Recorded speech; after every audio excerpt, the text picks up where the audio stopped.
दोस्तों, रघुपति सहाय फिराक का एक शेर है जिसके बारे में मैं आज तक फैसला नहीं कर सका कि ये मशहूर ज़्यादा है या खूबसूरत ज़्यादा। शाम भी थी धुआं धुआं, हुस्न भी था उदास उदास, दिल को कई कहानियां याद सी आ के रह गई। याद आ गई नहीं, याद सी आ के रह गई। जैसे शाम धुआं धुआं है, वैसे ही याद भी बिल्कुल सामने शार्प फोकस में नहीं है, याद सी आ के रह गई। दिल को कई कहानियां याद सी आ के रह गई। बड़ा खूबसूरत एटमॉस्फेयर है। एक बार फिर सुनिए इसे। शाम भी थी धुआं धुआं, हुस्न भी था उदास उदास, दिल को कई कहानियां याद सी आ के रह गई। यूं तो हर शेर किसी कहानी की याद दिलाता है, इसलिए कि वो जज्बात की किसी कहानी का ही हिस्सा होता है, हालात के किसी किस्से ही की बात कर रहा होता है। लेकिन कुछ शेर ऐसे होते हैं जिनके पीछे एक बड़ी लंबी कहानी साफ दिखाई देती है कि ये शेर किसी कहानी का पता दे रहे हैं, सिर्फ एक जज्बे का नहीं, एक वाक़े का नहीं, एक फीलिंग का नहीं, बल्कि एक पूरी दास्तान इनके पीछे। वो शेर अपनी तरह के ही होते हैं। सस्ते दामों ले तो आते, लेकिन दिल था भराया। सस्ते दामों ले तो आते, लेकिन दिल था भराया। जाने किसका नाम खुदा था पीतल के गुलदानों पर। सस्ते दामों मिल रहा था तो किसी कबाड़ी की दुकान पे ही होगा, जहां सेकंड हैंड सामान मिलता है, जहां सस्ते दामों मिल जाता। ये पीतल के गुलदान पुराने हैं, समझ में आता है जो यहां तक पहुंचे। ये सस्ते दामों मिल रहे हैं, इनके ऊपर किसी का नाम खुदा है। ये पीतल के गुलदान, उन पे खुदा हुआ नाम, ये एक पूरी तहजीब, एक पूरे दौर की बात कर रहे हैं। ये किसका नाम खुदा है? ये गुलदान कहां से आया है कि जिसके बारे में सोच के शायर की आंखें भर गई हैं। ये किसी हवेली में था, किसी बड़े मकान में था। इस गुलदान में कभी फूल लगाए गए थे। ये गुलदान कहाँ रखा हुआ था? इस गुलदान ने जिस कमरे में भी था वहां क्या देखा है, क्या सुना है, वहां कैसी महफिलें हुई, कैसे जश्न हुए। कुछ अच्छा ही वक्त होगा इस गुलदान पे।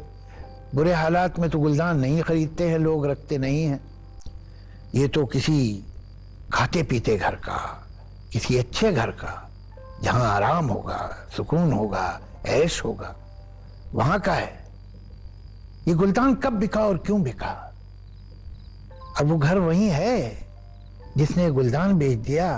क्या उसका घर बच गया या वो भी बिक चुका है? ये दरअसल एक पूरी तहजीब, एक पूरे तमद्दुन, एक पूरी संस्कृति की कहानी है, एक पूरे दौर की कहानी है। ये गुलदान में जो खत्म हो गया, जो मिट गया, वो पुरानी तहजीब, वो पुराने जीने के तरीके, उनमें बहुत कुछ खराब भी था, इसमें कोई शक नहीं, लेकिन उसमें बहुत कुछ खूबसूरती भी थी। उसका अपना एक हुस्न था जिसकी नुमाइश ये गुलदान कर रहा है। वहां शायद समाजी नाबराबरी भी थी फ्यूडल एरा में, जहां वहां कोई एक्सप्लॉयटेशन भी था। ये भी सच है। और ये भी सच है कि उस दौर के कल्चर में, उठने में, बैठने में, उसकी तहजीब में, उसके मिलने जुलने में, उसकी ज़बान में, उसके रस्मों में, रीतों में एक खूबसूरती भी थी। ये गुलदान जिस घर में था, मैं यकीन रखता हूं कि उस घर के आंगनों में लोकगीत गाए जाते होंगे, उस घर के आंगन में त्योहार मनाए जाते होंगे, रस्में होती होंगी, लड़कियां मांझे बैठती होंगी, शादी के गीत ढोलक पे गाए जाते होंगे। ये गुलदान अकेला नहीं था कभी। इस गुलदान के साथ पूरी एक दुनिया थी, और वो दुनिया खत्म हो गई, बिखर गई, और ये गुलदान धीरे धीरे करके कबाड़ी की दुकान पे आया। अब उस पे आधा मिटा हुआ एक नाम लिखा हुआ है।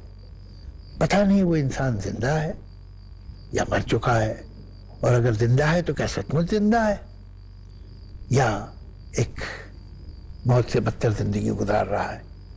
बहरहाल वो आदमी जिंदा है कि नहीं जिंदा है, लेकिन वो वैल्यूज, वो एस्थेटिक्स, वो एक खूबसूरती का स्टैंडर्ड जो इस गुलदान में दिखता है वो तो अब खो गया है। तो एक शायर जब एक कबाड़ी की दुकान पे एक पीतल का गुलदान देखता है तो उसकी आंखें इसलिए भर आती हैं कि वो इस गुलदान के बिकने में एक पूरी तहजीब को बिखरते हुए देख रहा है। जैसे एक और शेर है, आज भी जैसे शानों पर तुम हाथ मेरे रख देती हो, चलते चलते रुक जाता हूं साड़ी की दुकानों पर।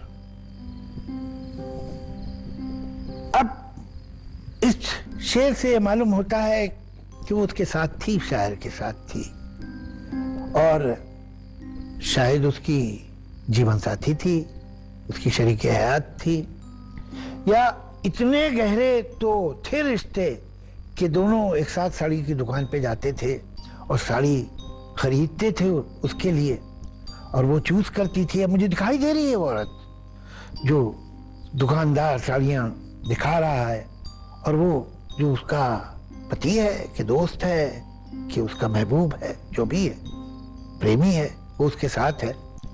और ये बड़े अपनायत के पल होते हैं कि जिसमें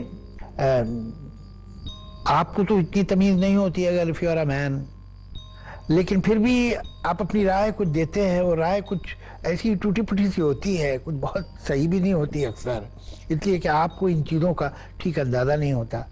लेकिन ये पार्टिसिपेशन जो है, ये रिश्ता जो है, ये बहुत खूबसूरत है। और यकीन होता है आपकी जन्म साथी को आपके साथ जो सफ़र कर रही है, चाहे आपके फेरे और निकाह हुआ है कि नहीं हुआ है या हुआ है, कि आपको उसकी परवाह है, आप उसकी खुशी में अपनी खुशी ढूंढ रहे हैं। ये साड़ी की दुकानों से रिश्ता आज वो नहीं है। छोड़ गई, मर गई, चली गई कहीं, क्या हुआ, ये रिश्ता कैसे टूटा, ये जिंदगी की वजह से टूटा कि मौत की वजह से, तो मालूम नहीं। लेकिन ये मालूम, शेर ये बता रहा है कि आज वो इसके साथ नहीं है, शायर के साथ, और ये अकेला जा रहा है। दुश्मनी तो नहीं हुई, तलखी तो नहीं हुई, वरना उसे अपने शानों पे यानी कंधे पे हाथ रखता हुआ महसूस नहीं होता। तो आज भी जब वो चल रहा है और वो साड़ी की दुकान देखता है तो उसे ऐसा लगता है कि उसकी महबूबा नहीं, उसकी पत्नी ने उसके कंधे पे हाथ रख दिया, चलो थोड़ी देर दुकान चलते हैं ना, देख लेते हैं। लेकिन अब जाए क्या करेगा जाके, वो साड़ी खरीदेगा तो किसके लिए, इसलिए कि वो उसके साथ है नहीं, उसकी याद बस उसके साथ है। अब ये जो शेर हैं दो मैंने आपको जो सुनाए, इनमें पूरी एक कहानी, अलग अलग कहानियां आपको सुनाई देती हैं। जैसे एक और शेर मुझे याद आ रहा है, जमाल एहसानी का है। ये दोनों शेर जो मैंने सुनाए थे ये इत्तेफाक से मेरे अपने ही फादर जानिसार अख्तर के हैं, और ये शेर जो अब सुना रहा हूं ये जमाल एहसानी एक यंग शायर का है। उसी मुकाम पर कल मुझको देखकर तन्हा बहुत उदास हुए फूल बेचने वाले। ये कौन सा मुकाम है? उसी मुकाम पर, यानी यकीन है कि जिसे कह रहे हैं उसे मालूम है वो कौन सा मुकाम है, कौन सी जगह है। तुम्हें तो पता है किस जगह की बात कर रहा हूं मैं। वहां फूलों की दुकानें हैं और ये जाते थे वहां। अब ये सब शेर बता रहा है मुझे, उसमें कहा तो नहीं गया है, लेकिन दिखाई दे रहा है कि अक्सर शाम को वो दोनों वहां जाते थे और दुकानदार तो इन्हें पहचानने लगे थे। वो जानते थे कि इनमें बड़ी गहरी मोहब्बत है, और फिर ये फूल की दुकानों से फूल खरीदते थे। और जब ये आते थे तो दुकानदार एक दूसरे से शायद लुक्स एक्सचेंज करते होंगे, देखते हुए आ गए, और उनके चेहरे पे एक मुस्कुराहट आती है कि फूल तो बहुतों को बेचते हैं, लेकिन यहाँ उनका इन फूल खरीदने वालों से एक रिश्ता बन गया था। कुछ होते थे उन्हें देख के दुकानदार फूलों के।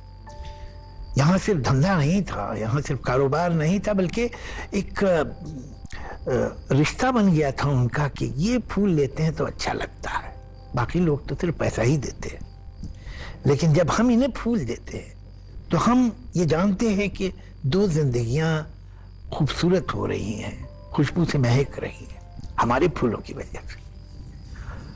लेकिन आज वो उसके साथ नहीं है और वो अकेला आया। उसने बताया नहीं कि मैं तन्हा क्यों हूं, उसने कहा नहीं कि वो अकेला क्यों हो गया है। लेकिन वो दुकानदार जो दूर से ही इनकी खुशी में खुश थे, जो दूर से ही देखते थे इस मोहब्बत को परवान चढ़ते और उन्हें अच्छा लगता था, और शायद इन्हें जब फूल देते थे तो खुश इसलिए होते थे कि उन्हें ऐसा लगता था कि इस मोहब्बत में उनका भी कोई हिस्सा है। आज उस मोहब्बत को टूटा हुआ देखा उन्होंने, उस रिश्ते को, उस पैमान को, उस वादे को। तो वो जो है, जो अकेला आया है, जो तन्हा है, वो तो उदास होगा। लेकिन ये दुकान वाले जो फूल बेच रहे थे बहुत उदास हुए फूल बेचने वाले। अजीब है, कभी कभी होता है कि हम कहीं किसी और की जिंदगी का हिस्सा बड़े दूर से बन जाते हैं। ये फूल बेचने वाले इस मोहब्बत की कहानी का एक अजीब सा खामोश हिस्सा थे। ये मोहब्बत तो एक लड़के और लड़की के बीच में थी, लेकिन वो जो इन्हें फूल देते थे वो भी इस दास्तान का हिस्सा है। तो ये देखिए, बहुत सारी बातें जो इन शेरों में कही नहीं गई हैं वो आपको सुनाई देती हैं, दिखाई देती हैं। शेर का लुत्फ ही ये है, शेर का हुस्न ही ये है कि आप उसे ले लें और फिर सोचें कि शेर कब बना, कैसे बना, क्यों लिखा गया, क्यों कहा गया, इसके पीछे क्या कहानी है। और जरूरी नहीं कि आप शायर से पूछें कि क्या कहानी है, वो कहानी आप खुद बना सकते हैं। और कुछ शेर ऐसी कहानियां बनाने की आपको पूरी इजाजत भी देते हैं और मौका भी देते हैं। ये शेर जो मैंने आपको सुनाए वो कुछ ऐसे ही थे।